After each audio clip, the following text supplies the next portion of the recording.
Welcome. I'm Victor Curran, president of the Friends of the Concord Free Public Library, and I am delighted to welcome you to the 17th annual presentation of the Ruth Ratner Miller Memorial Award for Excellence in American History. This year's laureate is Nathaniel Philbrick, author of the bestseller In the Heart of the Sea, which is a winner of the National Book Award for Nonfiction and is about to become an awesome movie in March. He's also the author of Mayflower, finalist for the 2007 Pulitzer Prize in History. The Ruth Ratner Miller Award was offered to the Concord Library by Concord resident Richard Miller to honor the legacy of his mother, who was a founding member of the Holocaust Commission and the Holocaust Museum in Washington. Mrs. Miller believed that learning history was not merely desirable, but was a civic and religious duty. Mr. Miller and his sister Gabrielle continue to support this special award. The Concord Free Public Library is an extraordinary institution. It's a center of learning and culture and community building, but it's also houses an important collection of manuscripts, records, books, ephemera, and works of art that document the history of Concord for our own citizens and for scholars from around the world. The Friends of the Concord Free Public Library is a nonprofit organization that is proud to support the work of the library in our community. Before we begin, I have just a couple of housekeeping items. First of all, please turn your cell phones off. Second, please take note of the location of the emergency exits. And most important, you're all invited to join us for a reception and book signing in the Fenn School Library at the conclusion of this evening's program. To introduce our honoree, the Friends of the Library are pleased to welcome William Martin, the award-winning New York Times best-selling author of 10 novels, a PBS documentary, book reviews, magazine articles, and even a cult classic horror movie. His first Peter Fallon book, Back Bay, established him as a master storyteller, and he has been following the lives of great and anonymous in American history ever since. And he's taken readers from the Pilgrims to 9/11. He was the 2005 recipient of the prestigious New England Book Award, given to an author whose body of work stands as a significant contribution to the culture of the region. Please join me in welcoming William Martin.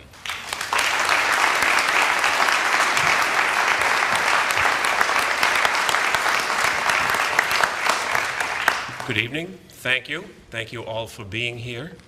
My name is William Martin. I write historical novels.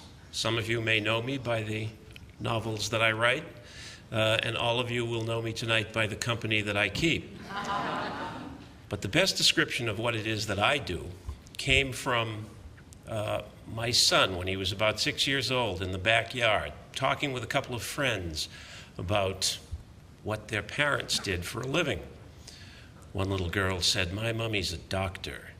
She goes to the hospital every day and makes people better."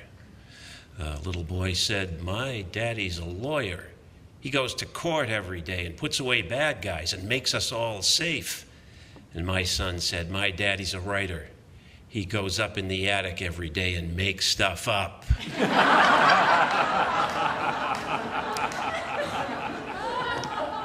And that is what I do.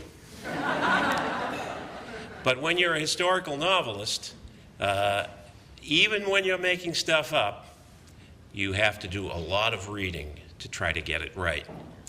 And that is a very good thing, because we in the late 20th and early 21st century in America are living in one of the golden ages of American historical writing, of American narrative fiction. Just look at that list of names of honorees on your program. Include David McCullough as well, and tonight's honoree, Nathaniel Philbrick. Nat graduated from Brown in 1978, where, by the way, you might be surprised to know, he was the national collegiate champion in sunfish sailing. You laugh, but he knows whereof he speaks when he talks about vessels at sea. He then attended Duke, received an advanced degree at Duke in English literature, and then moved with his wife, Melissa, and their family to Nantucket, where he became the director of a museum and began writing about Nantucket history.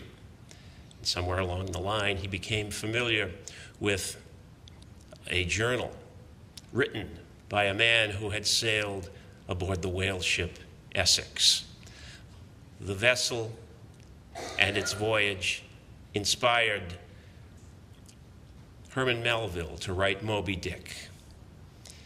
Now, most of the world thinks that Herman Melville in Moby Dick told us everything we would ever want to know about whales, whale ships, whale men, whale cruises, and the dark things that may go on in whale boats.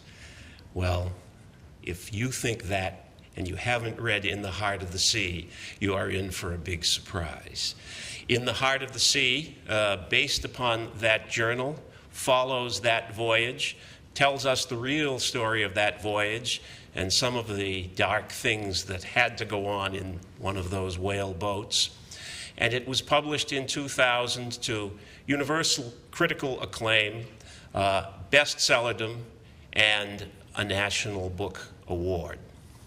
Subsequently, Nat has had the kind of career that would make any author not just green with envy, but red, orange, yellow, blue, green, and violet with envy.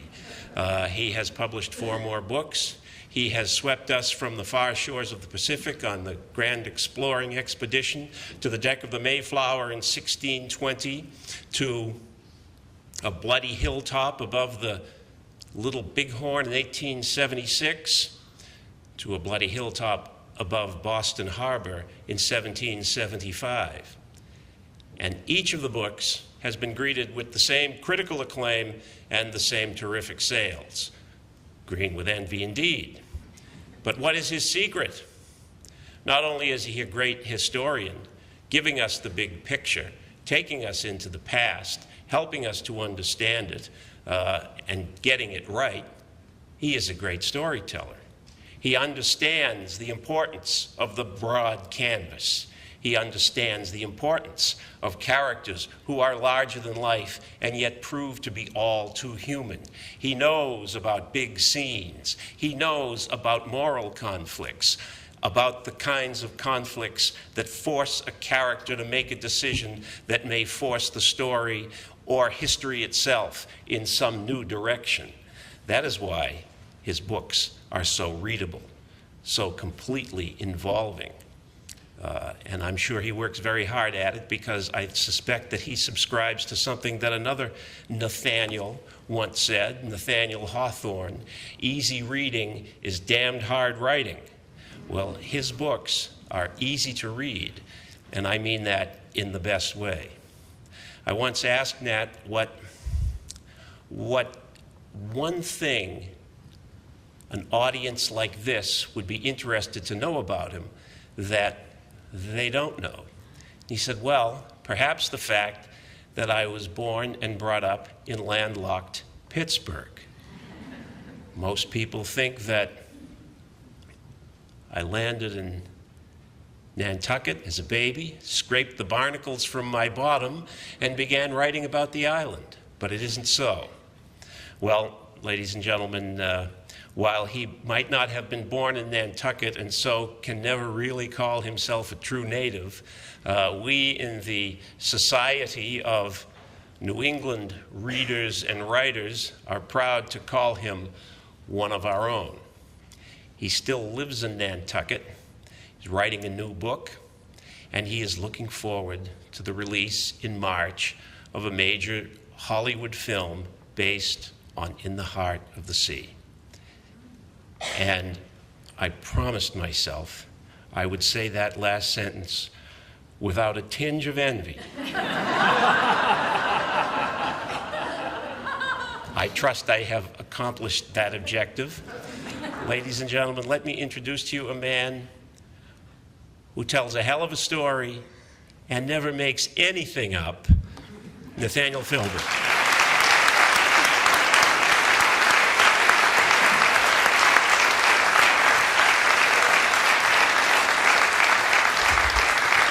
Well, thank you. It is a great delight and honor to be here in Concord. Yes, I was born in the maritime capital. I was born actually in Boston, grew up in the maritime capital of Pittsburgh, but I have spent a lot of time in Concord. And I have to say, after researching several books about New England, I'm used to going to historical places where you have to sort of squint and yes, yeah, there's a Dunkin' Donuts there, but many years ago, something historic happened.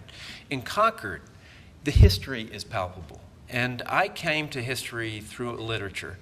So the Old Manse is, for me, the true touchstone of so much. Nathaniel Hawthorne, I was named for Nathaniel Hawthorne, and which is, my father was an English professor, so hence that's where it comes from. And my Moby Dick is my personal Bible.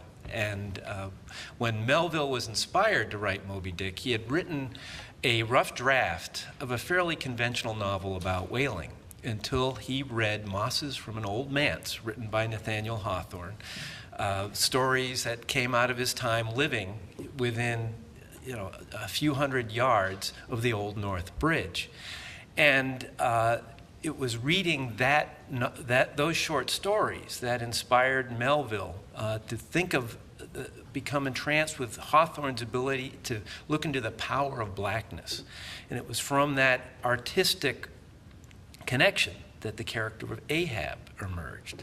And so when I come to Concord, I'm channeling not only Melville and Hawthorne, but my gosh, the Old North Bridge. This is the iconic place of the Revolution, where literally on one side of the bridge are the colonists, on the other side are the regulars, and what will happen next? I mean, it's just one of the more dramatic pieces of American history, and you have maintained that space, and it's just a real tribute to the town, but also, the country owes you all a huge debt for maintaining this community with such a connection to history. And yes, I was educated in Pittsburgh, Pennsylvania, and it was in 5th grade in Pittsburgh where I read the book that really changed my life, Johnny Tremain. God bless Esther Forbes and all you historical fiction writers. I mean, that was the first time I read a book where I realized that history isn't about dates or sculptures gathering dust. It's about real-life people experiencing extraordinary events. Regular people, like Johnny, maybe like me, caught up in times that take them to places that no one ever saw them going in that direction. I was lucky enough to have a great APUS history teacher, Miss Wilt. We still exchange Christmas cards. I have to call her Miss Wilt. I can never use her first name to this day. But now let's fast forward to 1984. At that time, I was a sailing journalist. I had just completed being the editor-in-chief of that august publication, Yachting, a parody with 2 A's, no H. Hey, it was the 80s. But my real job was taking care of our daughter, Jenny, who was then 18 months. And we had moved from New York to Boston, to the North End. And as you know, the North End is really the historic core of Boston. And every afternoon, I would push Jenny's stroller through the crooked streets of the North End, and we would inevitably make our way up to Copp's Hill. And that is another one of those hallowed grounds. The Mathers are buried there. The canted stones. One of them stones is the grave of Daniel Malcolm, a noted patriot who died several years before the outbreak of the Revolution, and there's all sorts of patriotic rhetoric on it. And the British used that cemetery stone for target practice, and the dings from the musket balls are still there. And, it's just that kind of place. And you stand there, and there is the Bunker Hill Monument, there is Boston Harbor. And it was there, standing in Copp's Hill, that I began to wonder, well, what was this like in the time of Johnny Tremain?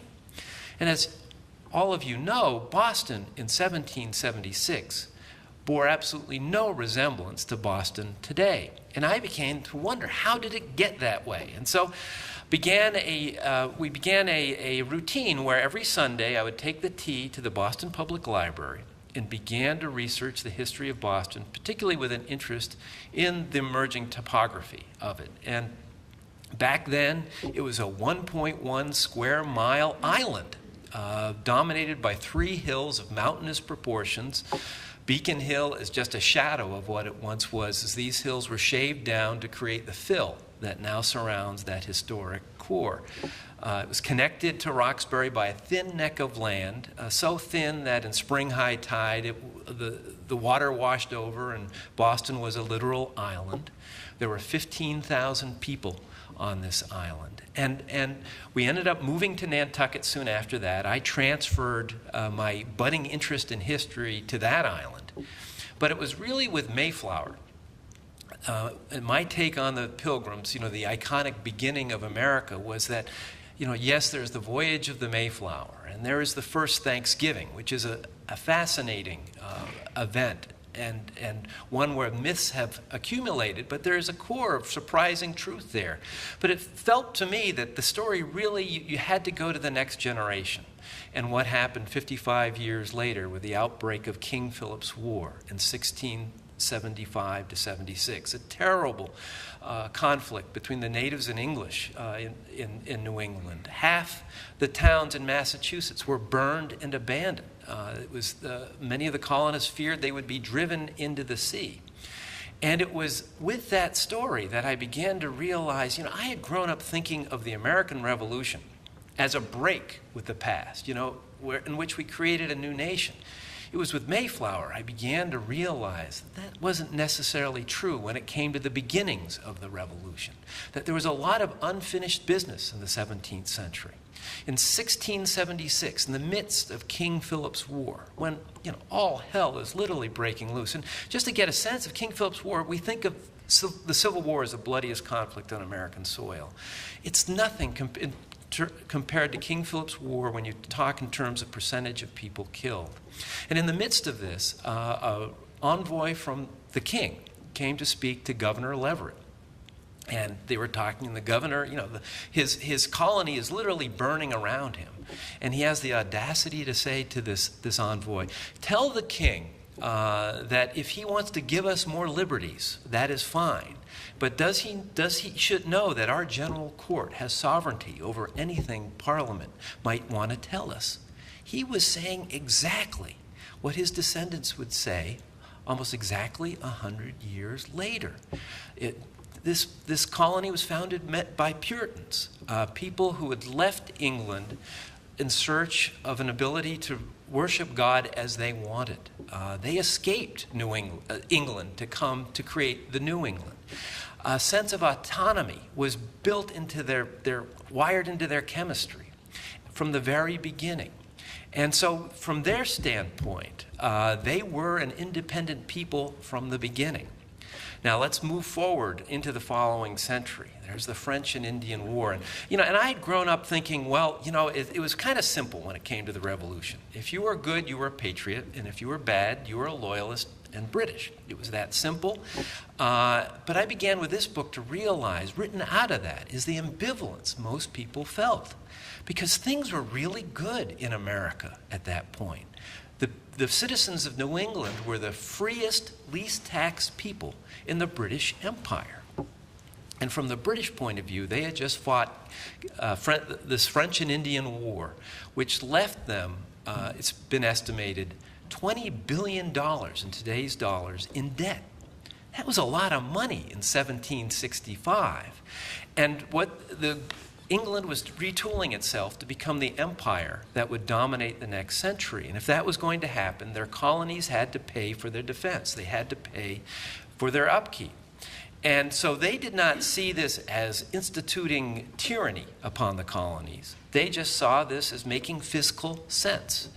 That the colonists, however, many of them descendants of Puritans, saw this, which was actually a move into the future, They saw this in a deeply conservative way. They looked at these as newfangled innovations. They wanted it to be the way it had always been. They were very happy to be left alone, untaxed, doing it the way their ancestors had always done. And so there was a basic difference in how they were approaching these potential changes.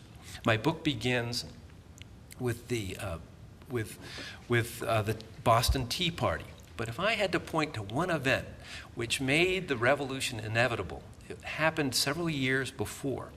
In the fall of 1772, where 2 years after the Boston Massacre, tensions between Massachusetts colonists and England are settling down. Samuel Adams, the Svengali of the revolutionary movement, is upset. It might all go away. This patriot furor might all go away. It's then that he helps, along with others, creates the 21-member Boston Committee of Correspondence. And what they began to do was to write open letters discussing the issues of the day and sent them out to the more than 250 town meetings throughout Massachusetts. Remember, this was when Massachusetts included what's now Maine. Now, I know you guys still have a town meeting, correct? We still have one on Nantucket. You gotta love town meetings. I mean, this is bare-knuckle democracy at its best, where noted individuals in the town have their chance to voice what is often a very familiar point of view, and yet somehow you come to some kind of decision at the end of it.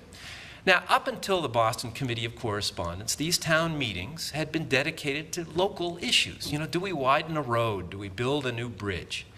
With the invention of the Boston Committee of Correspondence, these open letters arrived at town meetings, were then read before the town meeting, and discussed. Samuel Adams had turned what had been a local forum into the 18th century equivalent of chat rooms. An independent system of communication that was outside that of the royal authority.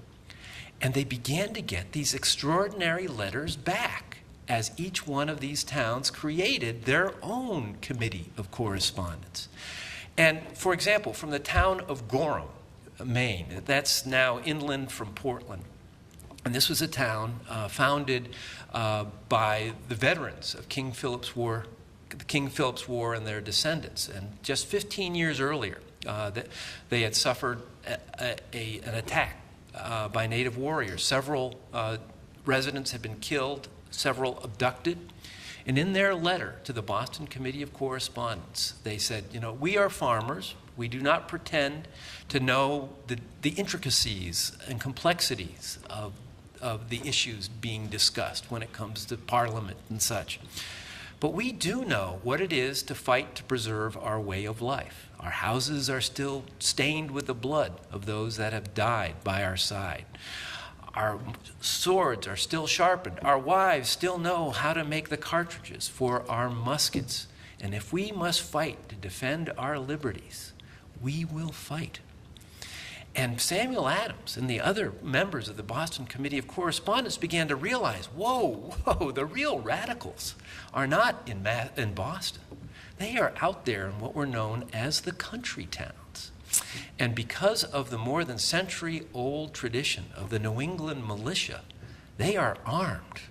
If this unsettledness with England ever comes to a war, Samuel Adams knew where his army would come from. And yes, my book begins with Boston Massacre, and I found myself having a lot of sympathy for poor Thomas Gage, the British general who was made royal governor, and it was his job to institute England's response to the Boston Tea Party. They over-responded with the Boston Port Act, which shut down Boston as a port. He arrived in May of 1774. Hundreds and then thousands of regulars would come with him. And he was a kind and decent man. He had lived for 17 years in America. He had married a girl from Jersey. Their children had all been born and raised in America. He felt he understood this place as well as anyone. But what he didn't get, and as really no one in Great Britain really appreciated, was that it wasn't, their assumption was, if we clamp down on Boston, if we fill it full of soldiers, and there would ultimately be close to 9,000 British regulars in Boston, a town of 15,000, 9,000 soldiers. If we can do this, we will snuff out this rebellion. What they did not take into account were those country towns. He institutes the Port Act. Tensions begin to rise. Fights break out in the streets of Boston. And then the British government makes things much harder for Gage by passing the Massachusetts Government Act, which, among other things, makes the town meeting virtually illegal. You just don't do that in Massachusetts. In towns throughout the colony, virtual riots erupt as citizens require any royal authority, people representing the royal government, to disavow their vows. Either that or they have to hightail it into Boston, which becomes a city of refuge for loyalists as increasing number of patriot families move out. And then by the end of the summer, 1774, it's come down to a race for gunpowder. If this comes down to war, they're going to need every granule of powder they can get because the sole source for powder is England. And if it gets to a war, the colonists cannot expect to enjoy exports of powder from Great Britain.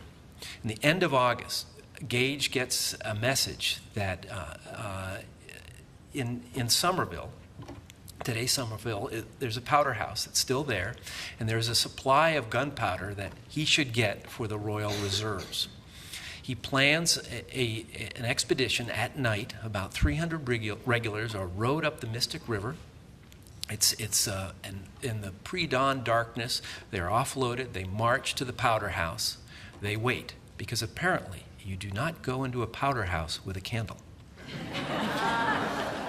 Dawn arrives. They go in. They get the powder. They load it into the boats. They go down the river to Castle Island, the fort there where a regiment of soldiers is stationed. It's a completely successful operation, except for one thing. When the troops were taking the powder, a rumor began to spread throughout Cambridge that when the troops were taking the powder, the militiamen from Cambridge confronted them. Shots were fired, and several patriots were killed. It didn't happen. But that did not prevent the rumor from spreading from town to town to town until by that night, every town within a 40-mile radius of Boston is alive with the news that our brethren have fallen in Cambridge and we must go fight for them.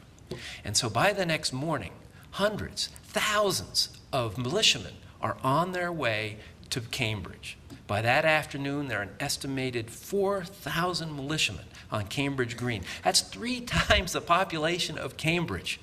The word comes to the Boston Committee of Correspondence, hey, we could use some help in controlling all of this. Okay, now, when it comes to the revolution in Boston, there's the big 3. There's John Hancock, John Adams, and Samuel Adams, right? Those are the guys. Well, the truth of the matter is, when the revolution was actually happening on the ground in Boston, those guys were either on their way to or attending the Continental Congress in Philadelphia. They had left. So who do you call? Well, you call a 33-year-old doctor, a widower with 4 children between the ages of 2 and 8, named Joseph Warren. His younger brother John would found Mass General, but Joseph Warren. Joseph Warren and several other members of the Committee of Correspondence make their way to Cambridge. They're able to calm things down. They're assisted by a fortuitous thunder shower, which sort of literally dampens everything. Whew, okay, we got through this. 2 weeks later, Joseph Warren, who was an extraordinary writer, as well as being an extraordinary doctor. He was John Adams' personal physician. He had repaired the forefinger of John Quincy Adams just a few years before, enabling him to write. Can you imagine if an Adams couldn't write? And he was just a magnetic personality, and he wrote a document known as the Suffolk Resolves. This is the document in which it's a very radical document, which basically says if this keeps going in this direction, we are going to fight. His good friend, Paul Revere, takes the Suffolk Resolves 300 miles south to Philadelphia. The First Continental Congress has just sat down.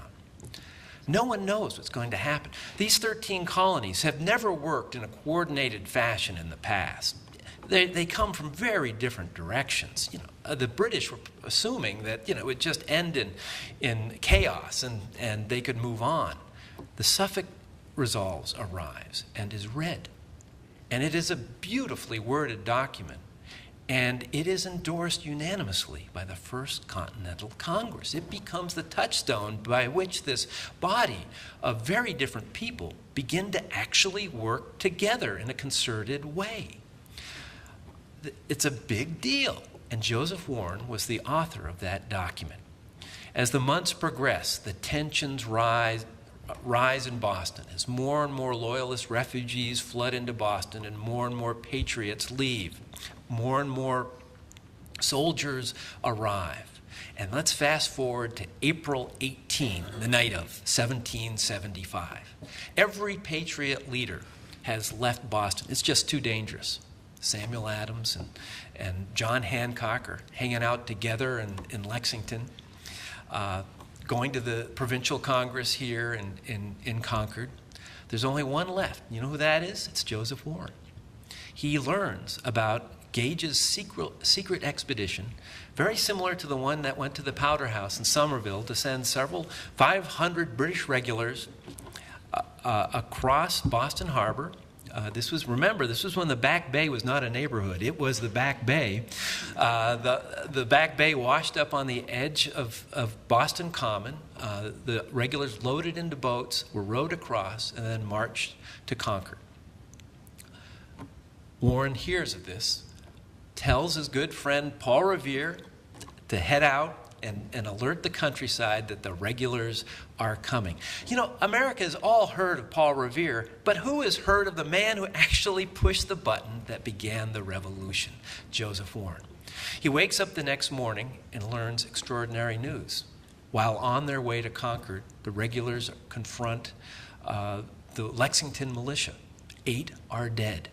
Somehow, Warren makes it out of Boston, attends a committee of safety meeting. This was basically operating as the executive branch of the provincial government at this point. And then he makes his way to Lexington. By this time, the regulars have been to Concord. The Old North Bridge confrontation has occurred, and now they are fighting their way, literally house to house, back to Boston. It quickly becomes clear that Joseph Warren is a different kind of patriot leader. He puts himself in harm's way. I grew up thinking that our revolution was different from other revolutions. That it was an ideologically driven event where the real happening was in the eloquent speeches in the halls of the Continental Congress. Baloney. This was a revolution, and it was violent. And Joseph Warren was there, in fact, in what's now Arlington, as the British are fighting their way back. He is so squarely in harm's way that a British musket, he was also a very snappy dresser, and very handsome, and he had those horizontal curls that were popular in that day. He had pins that held those in place. A British musket ball took out one of those pins. The word goes out, did you hear Joseph Warren lost a pin by a British musket ball? By that night, thousands of the British regulars have fought their way to Charlestown and have been transported to Boston. Thousands of militiamen are flooding into Cambridge and also Roxbury. By the next morning, this is edging into a very serious event. The provincial congress is moved from Concord to Watertown to be close to the center of the military center in Cambridge. They elect a new president. Who is it? Joseph Warren, 33 years old. Joseph Warren is also the leading light in the Committee of Safety, so that he has his feet in both the legislative and executive branch of the government. And he's also very involved in putting the emerging military together. And by the beginning of June, he is a major general in the provincial army. And then on June 17, 1775, comes the Battle of Bunker Hill. I'm not going to go into a lot of detail about that because that's why you have to read the book. But let me just say, we watch sometimes amazing history unfolding on our televisions, and we cannot believe we have this catbird seat on history. Well, the Battle of Bunker Hill was a terrifying spectator event for not only the people in Boston who went to the roofs of their houses and to the cupolas and watched as 2,000 British regulars were rowed across Boston Harbor, lined up where the Charlestown Navy Yard is, and began to march toward a line of militiamen that were dug in across the breadth of the Charlestown Peninsula. They were just watching this. It was a beautiful summer day. Charlestown was in flames. It had been abandoned and was in flames because the British had hit it with incendiary shells. And this huge plume of smoke is rising over this incredible scene. The people in Boston are watching. People in the hills all around Boston are watching. And my book begins with the account of 7-year-old John Quincy Adams standing beside his 31-year-old mother Abigail at the hill beside their house, watching as the British ships, their cannons fire at the troops lined up, and both of them weeping as they watch what is happening, because everyone knew that this, as in the words of John Burgoyne, he was one of the more arrogant British officers, which is really saying something. And he writes about their feelings, their tremendous anxiety as he was standing on Copp's Hill, which had been turned into a British battery. And he describes in a letter written the next day what they're watching this. It's all unfolding in almost slow motion before them. And realizing that the fate of the English-speaking world is about to potentially change. Because Lexington and Concord had been skirmishes. People had died. They were historical events. But the Battle of Bunker Hill was the turning point, because now this was a war. It was two armies going head to head. 3 British charges, horrific losses because the rebels were so well dug in. But towards the end, the militiamen begin to run out of gunpowder. They're forced to flee back into Cambridge. The British win the Battle of Bunker Hill, which was actually fought on Breed's Hill. We can go into that. And on that third charge would die Joseph Warren, who was in the redoubt atop Breed's Hill. And thus, someone who could very easily have been one of the founding fathers we speak about today has sort of fallen off the radar screen of history.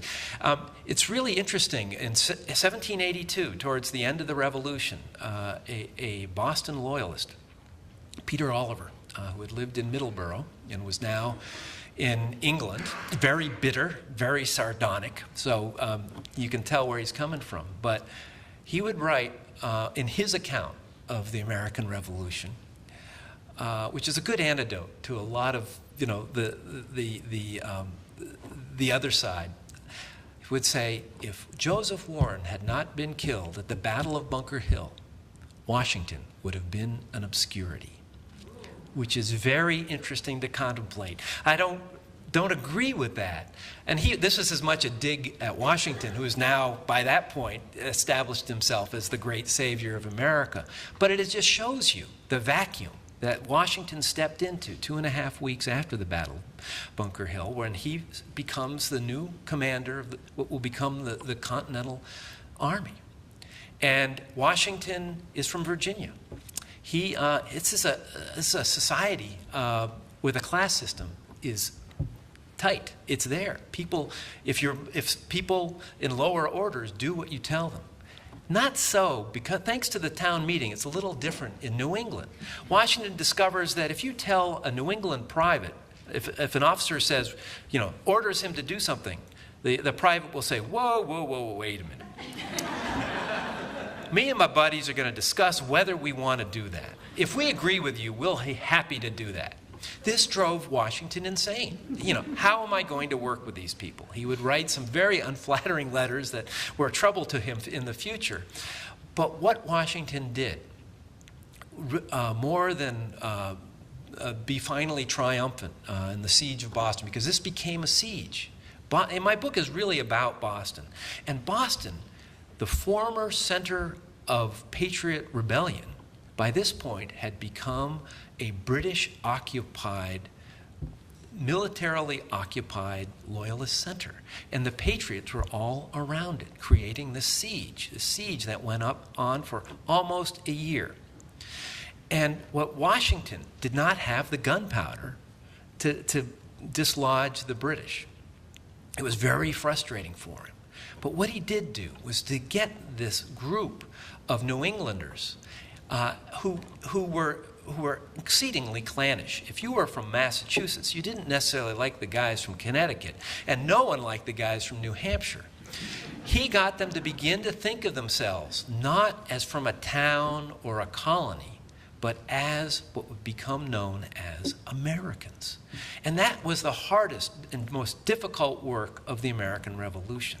And Washington began it during the siege of Boston.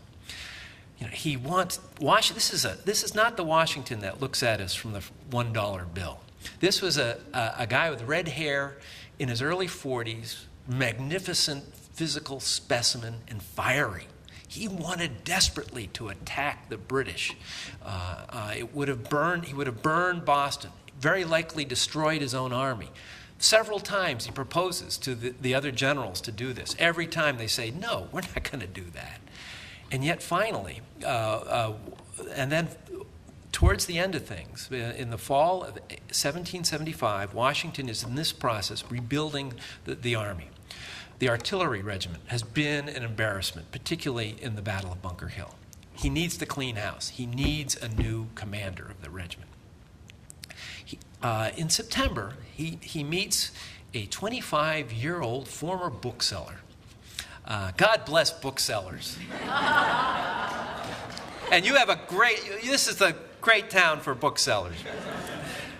Named Henry Knox. 25-year-old Henry Knox, who freely admitted everything he knew about the military he had read in his books. And he had built a fortification in Roxbury that caught Washington's attention. And Washington begins to think, what if I make this young kid the colonel of the artillery regiment? What if he leads that? This will create a firestorm among the other senior officers in this army, but it might be the right move. He's talking to John Adams through correspondence about this, and before he makes this decision public, he sends Knox with his younger brother on a secret mission. This one 300 miles to the northwest to Fort Ticonderoga, the southern tip of Lake Champlain, where there are dozens of cannons, just the things he needs to potentially dislodge the British, because they don't have gunpowder and they don't have cannons. Henry goes up there with his brother William. He is there by early December. They build huge sleds. They wait for it to snow. They load these huge cannons that weigh several tons onto these sleds with horse and oxen. They begin to drag the cannons out of Fort Ticonderoga, down the Hudson River. At one point in Albany, it's now frozen. One of the larger cannons breaks through the ice. The citizens of Albany help them rescue it. That cannon from then on is known as the Albany. And then he begins to work his way across the breadth of Massachusetts. The Berkshires are tough going up, but going down is really difficult when those sledges begin to take off and threaten to overrun the oxen in front of them. But eventually he makes his way to Framingham. He does it. And when he arrives in January of 1776, and Washington has made the announcement that 25-year-old Henry Knox is now the new colonel of the artillery regiment, and as predicted, a firestorm has erupted among the other officers, everyone has to recognize that this young kid can do wonders. One of those cannons is, several of those cannons ends up atop Dorchester Heights on March 5th, the anniversary of the Boston Massacre. It's an amazing operation in which in one night they build two forts atop this frozen hillside overlooking Boston. William Howe, who is taken over from General Gage as commander of the British forces, eventually realizes he has no choice but to evacuate. Evacuation Day in Boston, and March 17th. Also, and Washington has done it. The British have been dislodged, and then in July, in the middle of July, in 1776, is read at the old State House, one of the great buildings in Boston. On the balcony is read the Declaration of Independence. And now everything has changed. Up until this time, the Patriots were fighting to defend the way it had always been. With the Declaration of Independence, they were fighting to create a new nation. And it had all unfolded in Boston and in the towns just like this, where people fought and died to create the process that has created our country. And so it is a great honor and privilege to be here today to talk to you about these events, because I would like to end with one thing. My engagement with history has made me realize, because all my books are about American history in one way or another. I'm not working my way necessarily chronologically. But one of the things I've begun to realize is that, I end, and it really reflects in the epilogue of Bunker Hill, which takes up with John Quincy Adams on the day that the Bunker Hill Monument is celebrated in 1840, in the 1840, 46 years later, and more than that, in 1846, and John Quincy Adams is now an old man in his 70s, a one-term president who has decided, remarkably, to go back in the political arena as a lowly U.S. congressman. And late in life, he has decided that the work of the revolution is not over, that they took it only, people like Joseph Warren fought and died to start something that will always has to continue, because America is always in a process of revolution, as those words, all men are created equal, are redefined for each generation. And John Quincy Adams, by this time, had latched onto the issue of slavery. For him, the work of the revolution was not over, and he refused to attend that ceremony on the Battle of Bunker Hill because President Tyler and Daniel Webster, the speaker, were not in line with what he felt was the right attitude on slavery. And so he watched the battle of the ceremony from his son's porch. And at sunset, the cannons went off, and he saw the plume of smoke rise up to the pyramidal head of the Bunker Hill Monument, and he had a flashback to when he had been 7 years old, standing beside his mother crying, watching the events that began this entire process. And what was true to him, I think, is true to all of us. The Founding Fathers were amazing, but they started a process that we owe to our children to keep it going, because America is a work in progress. We are blessed to have ideals that we will always fail in living up to. It is our responsibility to keep trying to do exactly that. Thank you very much.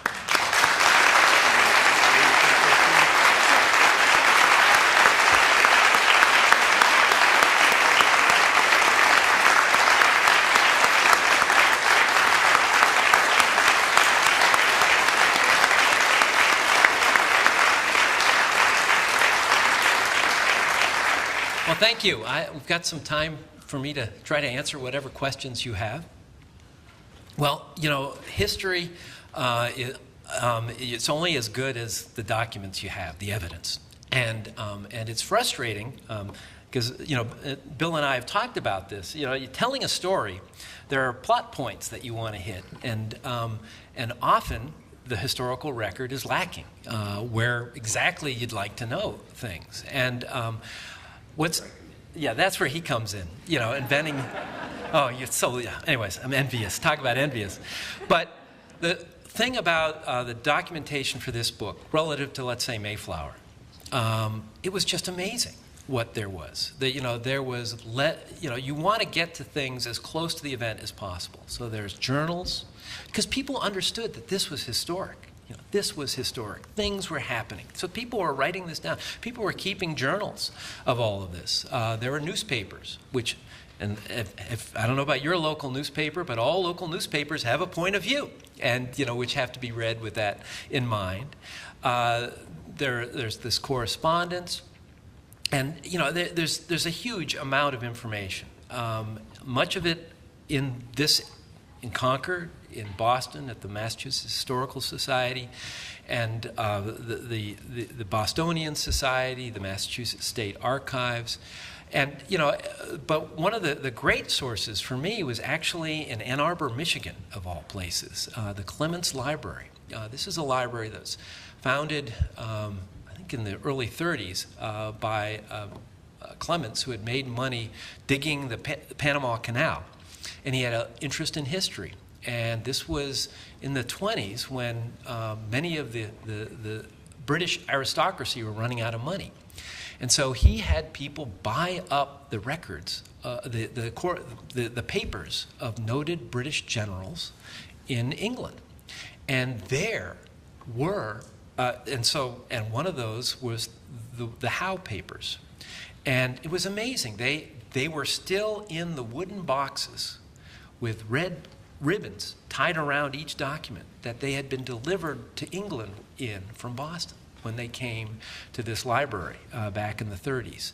And so I was able to, and it's all been laid out, I was able to look at what was crossing Thomas Gage's desk day by day during the events described in this book. I mean, it was just extraordinary.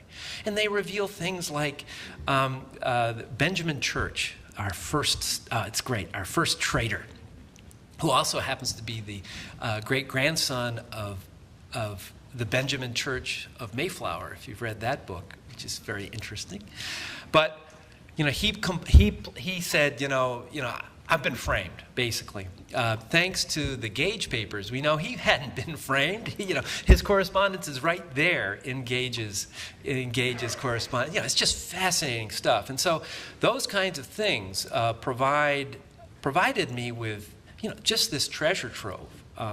And the real challenge with this book, compared to Mayflower, where I just didn't have that level of documentation, was to figure out who to focus on, because it was more. There's so many different ways you could go, and so for me, each book is a process of finding the characters whose story surprises me. That I didn't really. I don't write books because I know everything about the topic. I write books just the opposite, because I want to know more about the topic. I write the book I would like to read about something I have curiosity about. And so for me, it was more a question of seeing this treasure trove, finding a way into it that would provide a narrative that would hopefully take the reader along and be as surprising to them as it was to me. Yes? Yeah, the Loyalists. With all my books, I find myself sort of thinking, well, what would I have done in this kind of situation? And I don't know, because the Loyalists kind of had a point. Things were pretty good, and why can't we just work with these people? And you think about it, American history would have been very different if we had stayed, connected to the empire. I mean, the whole, slavery would have probably been eliminated much earlier. If Canada is any example, the record with native wars that, so the bloody trail that would be left as our country marked west might have been very different. it's intriguing. And so, yeah, those kinds of it's funny with Gage. Because I had so much documentation around him, it inevitably gives you a sense of his perspective, and so I realized so much of what he was doing was he refused. There was not martial law in Boston, and so what it meant was he was recognizing the English liberties of the colonists. The colonists were using that latitude that he was giving them to do all this illegal stuff to create a revolution. So you could argue that rather than tyranny causing the revolution, that the revolution occurred because the English were too respectful of our rights. So, for me, that's the great stuff. It's the provocative stuff is what gets my juices flowing, because America. I love my country. And I love going to England, but this is my home, and it's so interesting. It's so different to this day. We have gone a different path. My wife Melissa and I had the pleasure of sharing a glass of sherry with Lord Nicholas Gage, direct descendant of Thomas, and talking about all of these things, and you go, wow. And then I had the pleasure of, about 3 months later, having a clam roll with Paul Revere Jr. In his about the same age, looked exactly like Paul Revere would if he was at Spanky's Clam Shack in Hyannis. And it was like, whoa, baby. We went in very different directions. And and so these kinds of things are, for me, history it happened, but it's still bubbling up and creating what we are. Yes. It had changed. I mean, there was still, it was the state religion in the colonies. The tithes and stuff went to pay for it, but there were now Quakers. Back in the time of King Philip's War, around then, Quakers had been hanged on Boston Common. It wasn't quite that bad anymore, but it was very much a Puritan town in a way, but it was changing too. Samuel Adams is a very interesting character because he, in many ways, is the sort of fundamental transitional person. He was wired as a Puritan. His sense of revolutionary rhetoric is religious in its spiritual in its fervor. It's we must act this way, and he wasn't a very pragmatic individual in one sense, and yet when it came to fomenting the revolution, he could be very cold-hearted and ruthless too. Every revolution seems to need someone like this, a Lenin or someone like this, who is made for this moment in history. He had been a total failure in everything he had tried up until this point. He had failed as a brewer, and couldn't even collect taxes. But this is where he had a true genius. And so in many ways it was interesting when you read when the French come to Boston a few years later, once the French are a part of the Revolution, and they go to Boston. They're like, what planet are we on? The town on a Sunday is buttoned up. Everyone is at meeting. At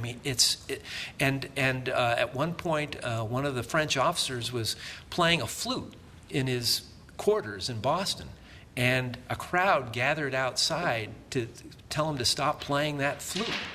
And they're like, okay, this is Boston. Yes. Oh boy, this is like. Yes. Of all the books, all the things I've researched, various books, who's my favorite character? Well, this is like picking your favorite child. It's difficult, but I have to say that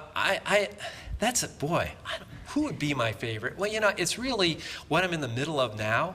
Because I just move on. I leave a book behind, and it's hard. I'm now and my next book has a tentative title of Saratoga. I'm continuing the story with the arrival of the British invasion force in New York. And so I'm on chapter 3 of that now. So, I'm in the, try to following that. And so my enthusiasms move with me. And so it's what I'm in the middle of where I'm going, oh my God, this character is incredible. And, right now it's Benedict Arnold. Oh my God, what a piece of work. It's funny. It's one of the weirder experiences I'm having now is with this movie of In the Heart of the Sea coming out, is seeing characters. I mean, it's been 15 years since I wrote that book, and seeing characters that I really identified with very profoundly, and they're all suffering from starvation and survival cannibalism, which is kind of a grim fate, and then now watching they be characters, and meeting the actor who is that person, and it just I don't know quite what to say how to describe it other than it really messes with your head, it's anyways. That's my convoluted answer to a poor answer, but a very good question. Okay, if I had to rewrite Moby Dick, what would I change? Well, I can't. Yeah, right. Yeah, there'd have to be a woman in there, and the whale would have to show up a lot earlier, and then come back. No, that's for me. That's like tampering with the Bible. It is what it is. That's the book. It's a book for me. I wrote a little book called "Why Read Moby Dick?" A question that many high school seniors ask their teachers, and it was that book for me was a great cathartic experience because I was an English major. When we moved to Nantucket, I was really excited because I knew all about the island because I had read chapter 14 of Moby Dick, only to realize that Melville had never been to the island when he wrote the novel, such as literary imagination. But keep it the way it is. For me, it's a book. I loved it as a senior. In high school. I was very surprised that I loved it because my father loved it, and I didn't want to like anything my father liked, and that's a really bad place to be when you're 18. But what I have found with that book is the older you get, the better it gets, and it's different every time you read it, and it's because you're changing and you're extracting new things from it, and that's what great literature is about, and so let's leave Moby Dick the way it was. Yes. Yeah, well, that'd be nice. No, it's been a very interesting process. I had given up all hope that it would be a movie because the option was sold back almost 14 years ago, and it was in what is known in Hollywood as development hell for more than a decade. And it was, various directors sort of came and went, and it's a very difficult, it's a challenging project. It's on the water, which is notoriously expensive and time-consuming. No women are in the story, really. It's a story of survival cannibalism, and it's whales. It's people who kill whales, which is not necessarily sympathetically looked at in our day and age. And so there's a lot of challenges to making a box office movie about it. But it was about 2 years ago that I first became aware that the actor Chris Hemsworth, he's Thor. My wife's life changed when she met Chris Hemsworth. 6'4", Australian, chiseled blue eyes, blonde. Anyways, and he had attached himself to this. There was a script. I did not write the script, And he attached himself to the script, and he had just starred in Ron Howard's last movie, Rush, which is a terrific film about Grand Prix auto racing. Didn't do great in America because there isn't real interest in that, but it's a historical account of a rivalry between two racers in 1976. It's really an incredible story, and Hemsworth is the British playboy, very talented ne'er-do-well driver James Hunt. And they were towards the end of that movie, and Hemsworth basically pitched the project to Ron Howard. And by the winter of 2013, I got a call from him saying, he was, very interested in all this. He had actually read the book and wanted to talk about it, and was very aware of all the challenges. And I'm very lucky to have him involved with the project. He enjoys new challenges.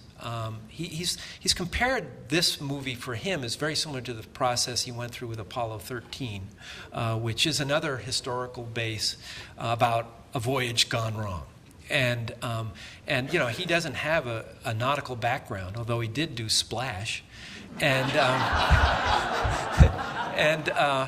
But what he has an immense curiosity, and he loves the technology. And as someone who in his production team at Imagine said, you're really lucky they didn't make a movie of your book 10 years ago, because now with the computer-generated effects, they can do amazing things. And the trailer now for In the Heart of the Sea, you can see it on YouTube.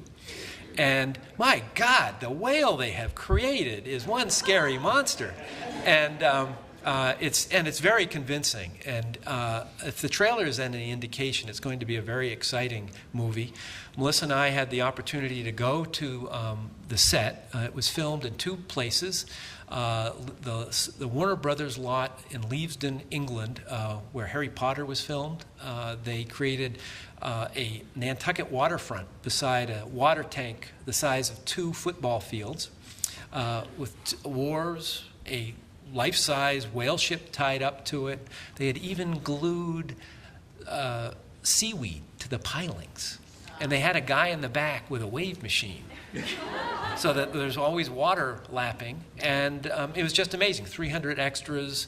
And Howard came to Nantucket, examined it, but said, it's too pretty. I can't make a dirty 1819 industrial whaling port work. And he was absolutely right.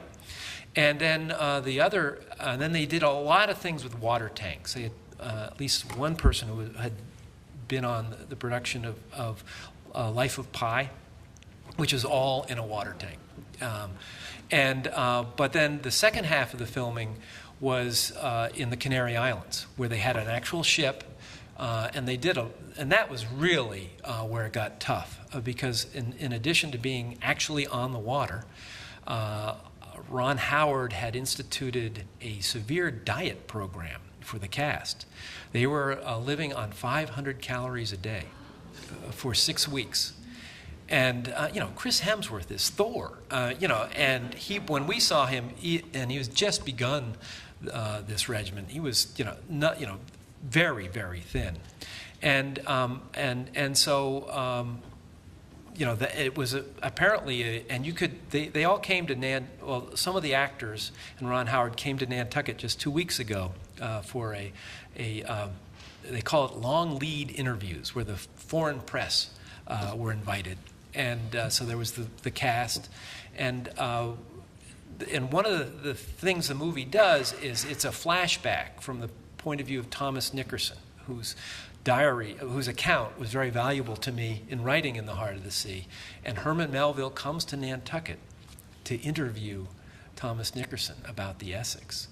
And Ben Whishaw, he was in Skyfall, wonderful British actors, Herman Melville, and Brendan Gleeson, one of the great actors, Deadeye Moody in Harry Potter, is the older Thomas Nickerson. And what little I've seen of those, it's a wonderful it makes the time on the whaleboats very interesting back and forth. So it's, I haven't seen the movie yet. I'm really looking forward to it, and and I do hope, I know Howard from the beginning has wanted to been immensely curious about whaling, wanting to get the details right, and also wanting to get elements of Moby Dick into it visually, which I think is very interesting. So we'll see. We'll take maybe 2 more. Okay. Yes. I don't create dialogue.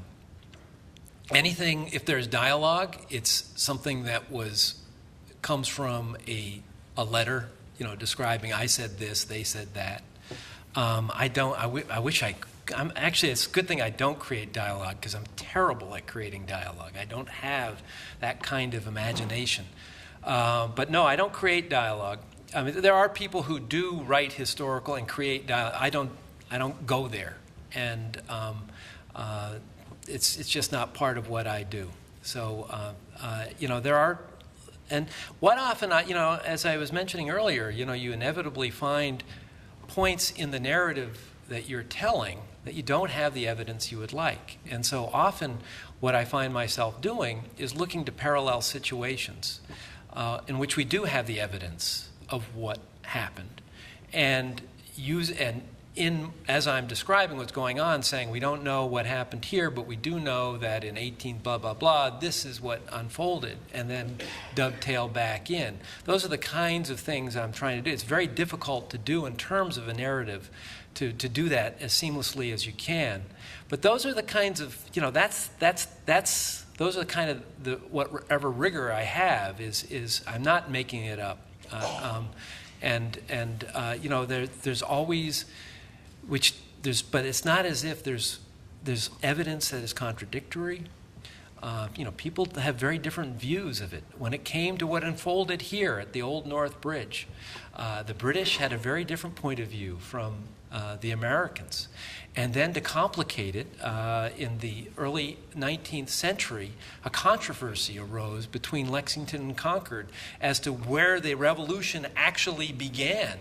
And so a pamphlet war erupted in which old veterans from the revolution would be, an 85-year-old guy who was, would be trotted out and interview, and what happened, and so, well, all right, and so we have that, and so we have, and how much of that can you believe? In some cases, some cases you'd be wrong to dismiss it. They're probably not making it up, but yet they've had all of that time and all of this controversy to influence what they're saying. And so for me, it's the real challenge is taking these very different forms of evidence, ultimately making a decision as to what I think happened, and communicating that as effectively as I can. Well, last question. Yes. I wish. No, I have one guy who works for me sort of on a part-time basis, a wonderful guy, Mike Hill, who is based in Fredericksburg, Virginia, so has easy access to the archives in Washington, D.C. And so, my great challenge is I live on an island, and the internet has changed things tremendously. I mean, compared to in the heart of the sea, what I now have available online is amazing, and it is amazing now what I can do from my computer screen when it comes to finding original documents. It's completely different from what it was 15 years ago. And yet, a lot of what I'm looking for is really arcane stuff that hasn't made it in that direction. And so, Mike, what typically I'll do is, I need this article, I need that article. There's a letter at the Library of Congress. Can you find that?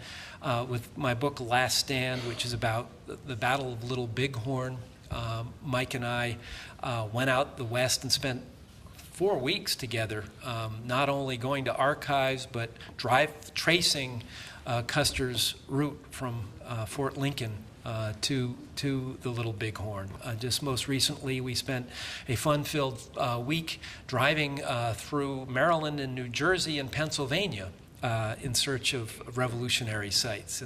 And for me, that is as much a part of the process. And so it's helpful to have someone like Mike to help me get the stuff in the archives, but also to actually go to the places. Because for me, I can't get my head around an event as complex as a battle. Not that you ever completely can get your head around something as complex as a battle without going to the actual places. Well, thank you very much. Thank you, Nathaniel. Don't go anywhere. I'll be right back. All right.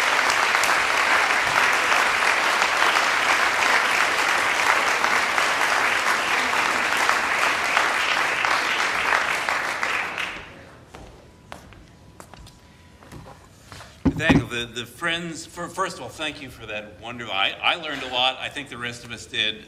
Thank you very much.